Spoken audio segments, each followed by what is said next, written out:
abavudde Lubaga abakulembeddwa Monsignor nga basindikiddwa wano by Ssaabasumba His Grace the Archbishop nga bwemulidde ensonga ebaddewo nti mu October kuno mwaka Lubaga Cathedral egenda kufuza myaka 10 si mitono.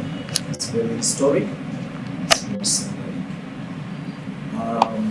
Fenga Vision Group tubadde ne partnership ne churches myaka mingi nga tukwatagana mu different aspects. Era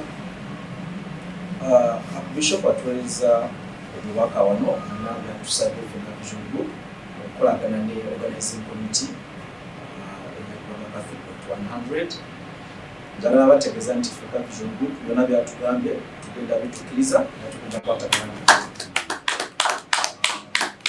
tulabe nti mu October nga tukola celebration tujja kubanga celebration y'amaanyi bamulidde Mr. Chimba bwagambye nti kino si just kintu kikwata Lubaga oba Kampala oba Uganda, kiri very historic. So Monsignor badde kusaba nti buddayo Ssaabasumba mugambye nti obubaka tulifunye era tweyamye nti tugenda kukola buli kimu okulaba nti celebration ya Lubaga 100 ebeera successful. Download the app on App Store or Google Play Store now. Vision Digital Experience, the future of media.